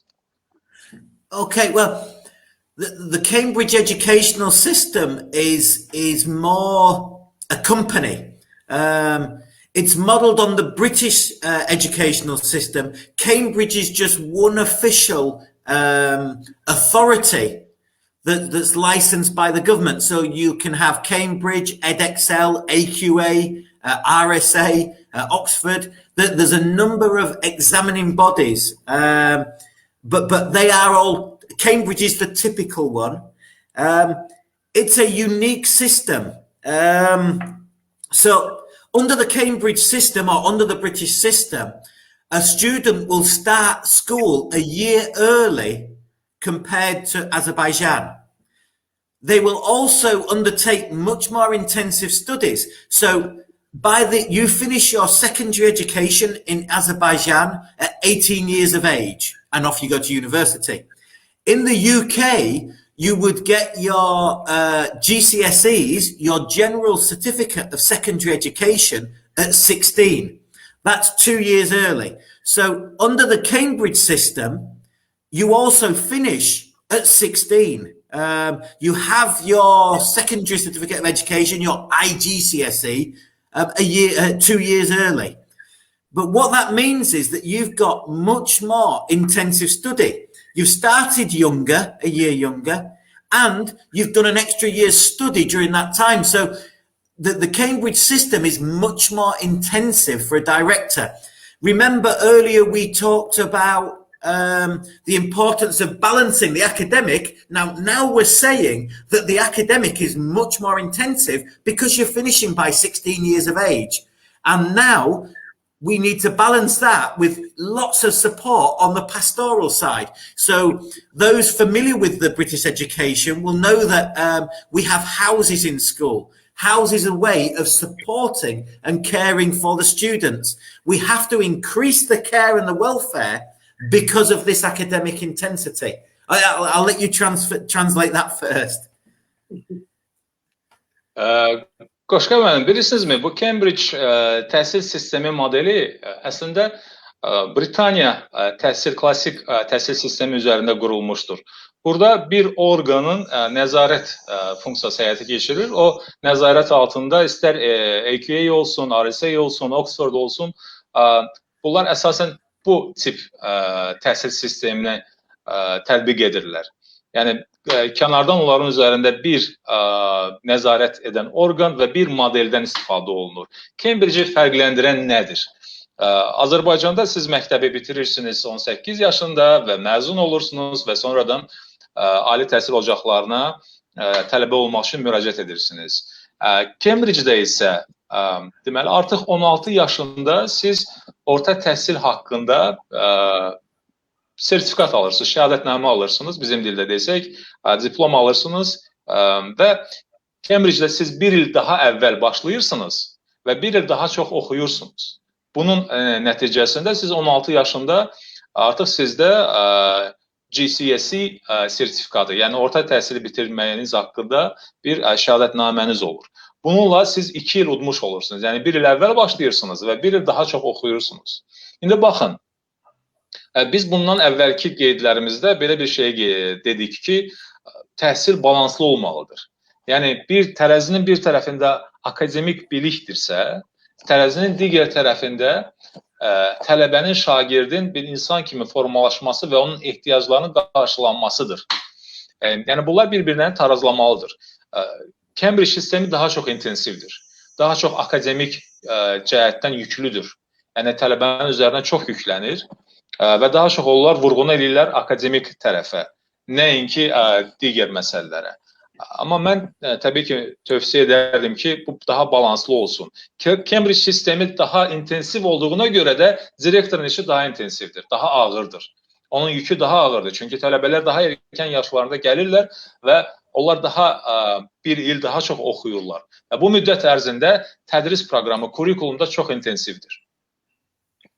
So, at 16, the children now have completed secondary education and they go straight on to A-levels, which is university level. A university in the UK is only 3 years long. Different to Azerbaijan, different to America, very different to South America. But the idea is that it's only 3 years because at the school, you're doing another 2 years of A-level. At 16, you've finished and you do 2 years of advanced level study. So you only have to do 3 in university. If you were following the Cambridge system, you would finish doing 2 years of A-level. As a director, this means that you need staff that are much more advanced because they're not teaching a secondary level.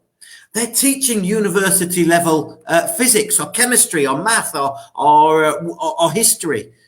So there's much more pressure on directors of schools under the Cambridge system. Mən davam olaraq fikrimi davam edim, Qoşqar müəllim. Qeyd etmək istərdim ki, 16 yaşında Cambridge-in məzunu olmuş bir gənc, yəni orta təhsil almış bir gənc artıq A-level deyilən, yəni universitet səviyyəsində təhsilini davam etdirərkən cəmi 2 il oxuyur. Cambridge məzunu 2 il oxuyur. Digər universitetlərdə, İngiltərədə 3 il oxuyurlar. Yəni Azərbaycandan, Amerikadan və digər dövlətlərdən fərqli olaraq orta təhsilin növbəti mərhələsində ali təhsil Böyük Britaniyada 3 ildir, Cambridge-də 2 ildir. Nə üçün 2 ildir? Çünki orada kurs daha intensivdir. Şagirdlər daha erkən yaşlarında 1 yaş əvvəl qoşulurlar və 1 il daha çox oxuyurlar. Təbii ki, bunları nəzərə alaraq sizin direktor olaraq işiniz daha da mürəkkəbləşir. Çünki sizin müəllimləriniz orta təhsil müəllimləri, belə deyək. Onlar universitet səviyyəsində təhsil verirlər, tədris edirlər. Yəni, onların tədris etdiyi materiallar daha çox universitet səviyyəsinə uyğun gələn materiallardır. Həmin fizika fənni, kimya fənni, biologiya fənni və digər fənləri artıq Cambridge-in orta təhsil məktəbində universitet səviyyəsinə yaxın səviyyədə tədris olunur ki, sonradan Cambridge məzununa yalnız 2 il ərzində A-level'da təhsil almaq lazım olur ki, onlar ali təhsilli olsunlar. Yəni, bu fərqli cəhətlər təbii ki, direktorun işini daha da mürəkkəbləşdirir. Son sualı biraz birləşdirib vermək istəyirəm. Artıq yekunlaşdıraq. Mr. Carl, ümumiyyətlə, Finlandiya üçün xoşbəxt insanların ölkəsi deyirlər. Sizcə, Finlandiya təhsil sistemini bizim məktəbləri xoşbəxt etmək üçün, xoşbəxt hala gətirmək üçün öyrənməyə ehtiyac varmı? Və bu sualın ardından da bu sualı vermək istəyirəm. Azərbaycan haqqında təəssüratlarınız, Azərbaycan təhsil sistemi haqqında təəssüratlarınız bu qısa zaman ərzində burada olduğunuz müddətdə necə oldu və Azərbaycanın mövcud, hazırki və gələcəyin təhsil idarəçilərinə, məktəb direktorlarına nə tövsiyə etmək istərdiniz?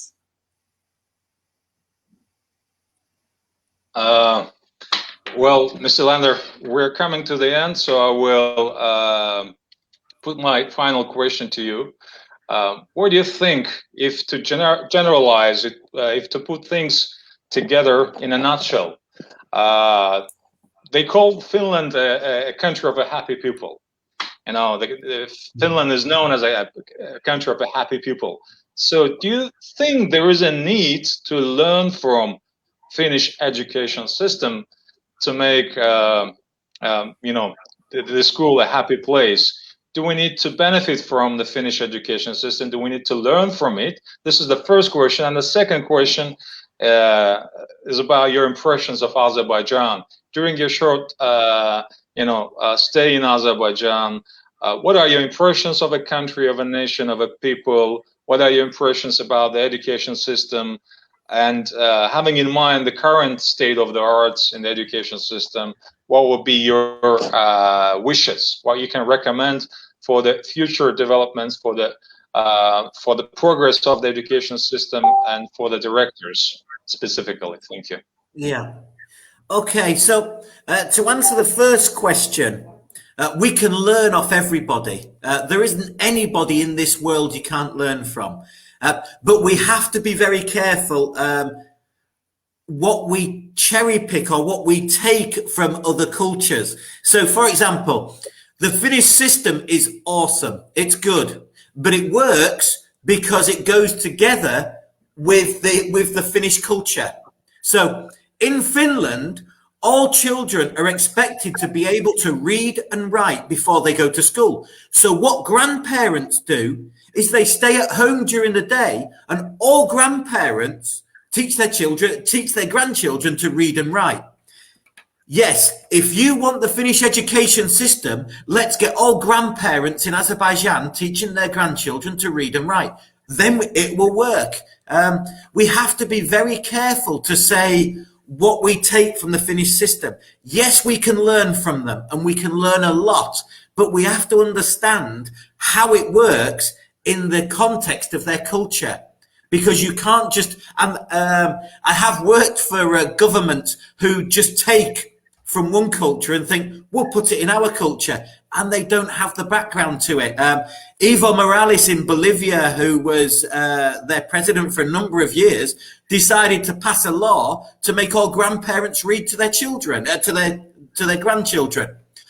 It's a great idea. It's a law. Did it work? Of course not. You can't pass laws to change culture. So we can learn a lot from them. We can learn a lot from the Singapore system and how they teach mathematics.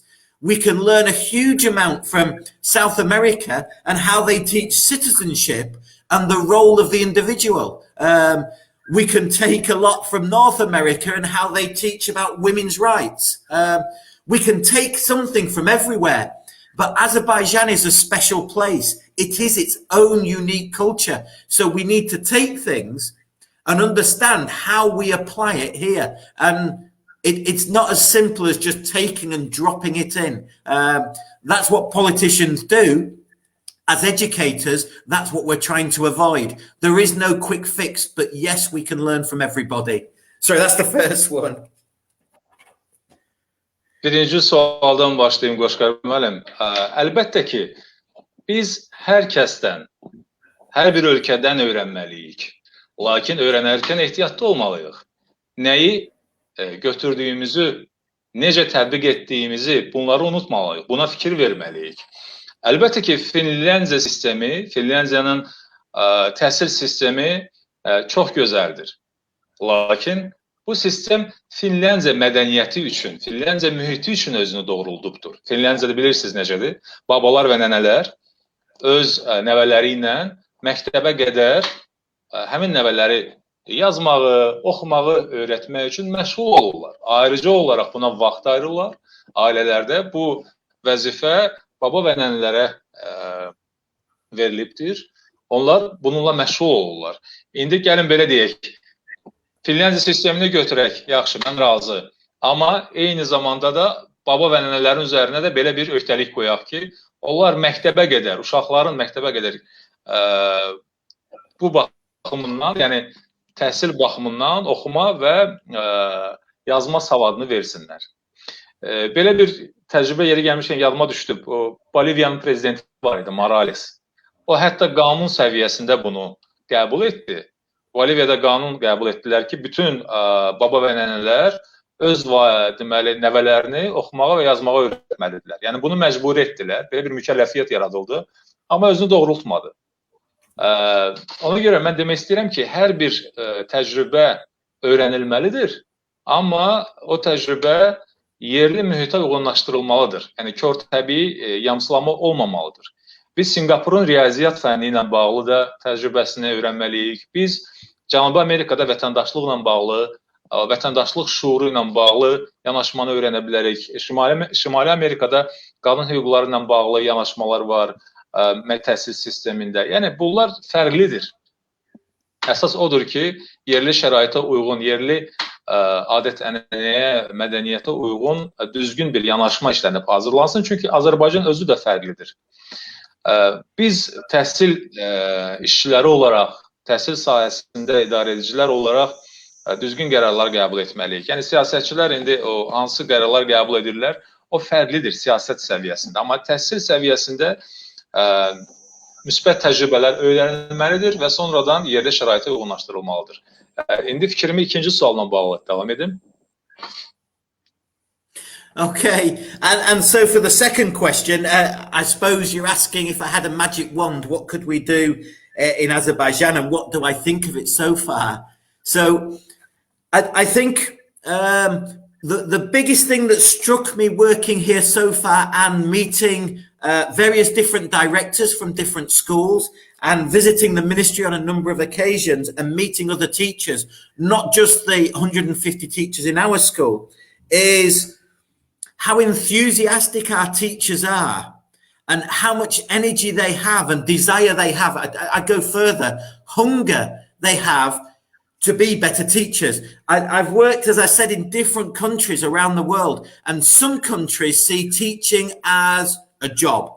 You go at 8 o'clock in the morning, you finish at 3:30, you go home and you forget it.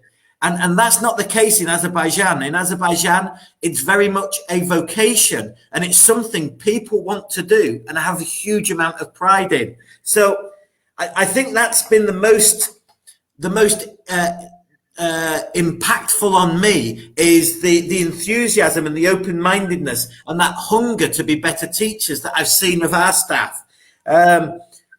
Gosh, what could I want to see the education here improve, and especially for the directors, and it's perhaps the directors that have the biggest responsibility here, and that's professional development. It needs to be driven on. So when I first came through schools, we talked about you've got to show that every child is learning in the classroom. And then as I progressed into management, into leadership, we talked about every child matters, so that every child had a learning program. And then the government introduced personalized learning. So every child should have a personal learning program. And then a number of years after, we introduced something called differentiation, which is similar but different. And then last year, there was something introduced to the world of education called universal learning. So universal learning is the same as differentiation, is the same as personalized learning, but it's different and more advanced. And these are all changes that are happening in education every single week. So as directors, we need to be ahead on that, and we need to encourage our staff to keep changing, because pedagogy doesn't stay still.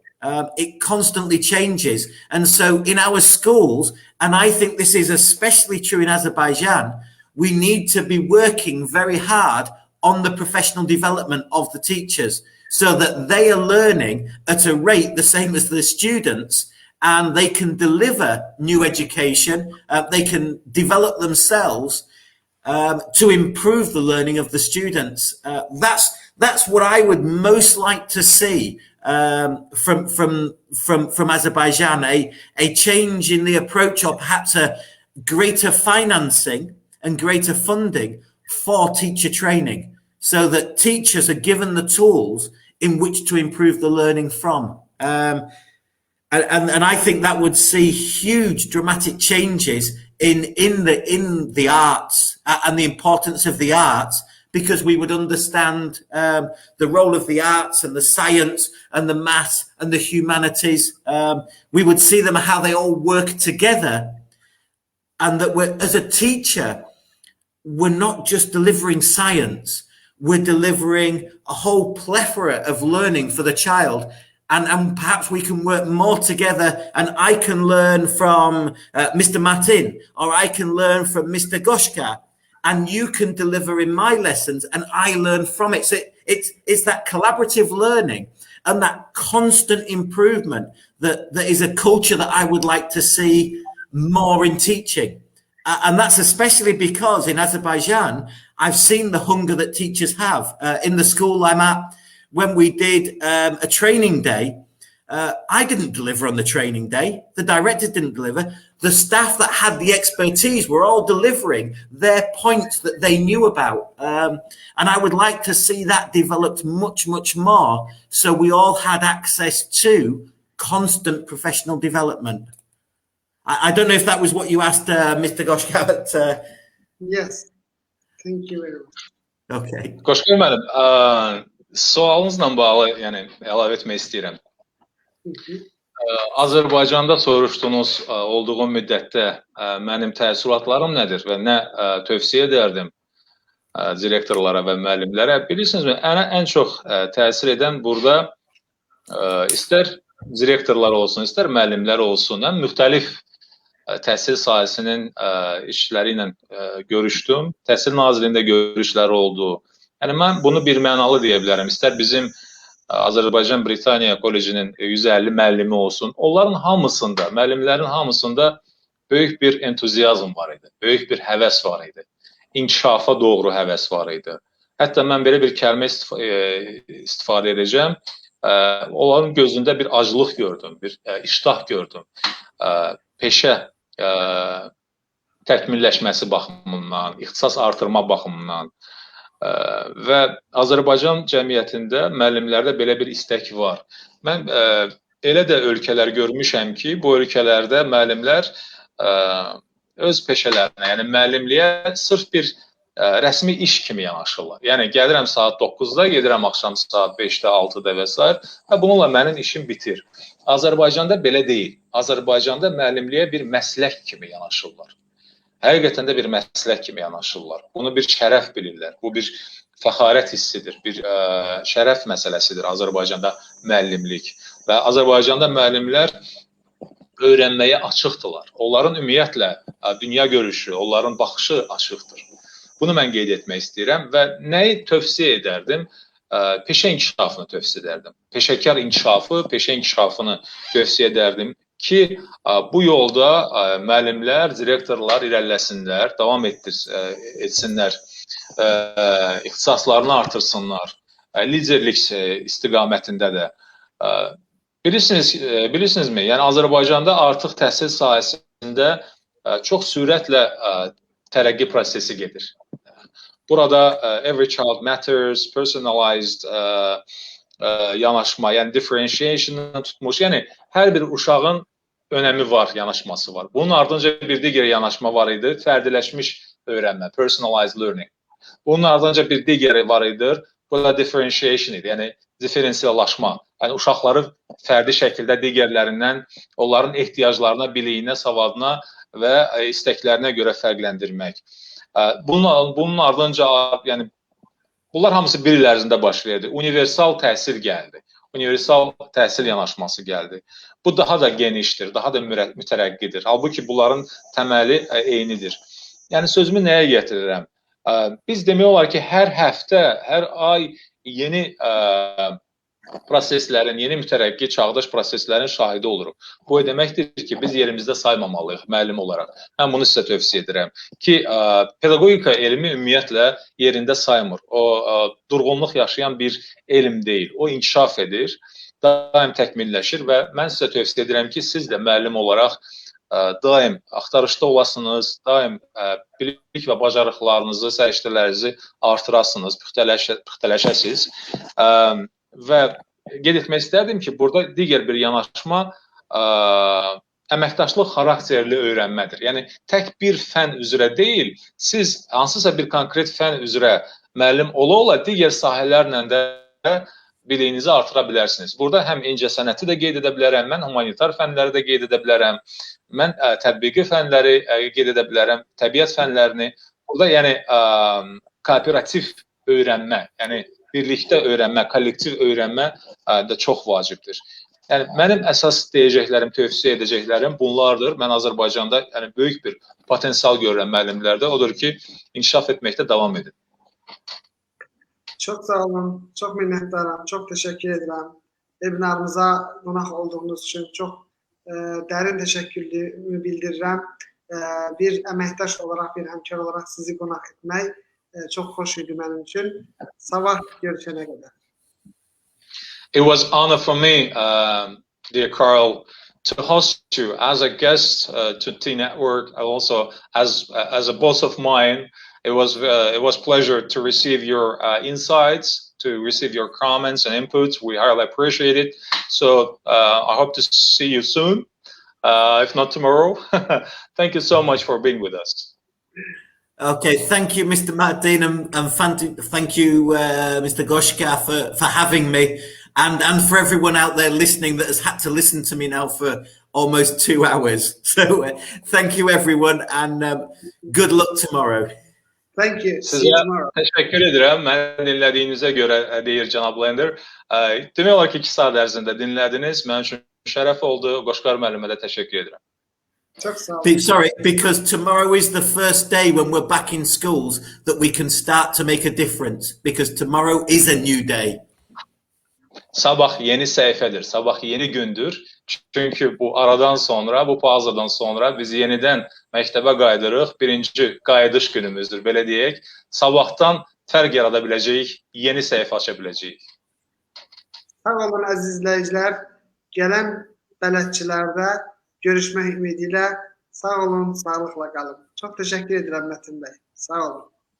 Mən təşəkkür edirəm. Sağ olun.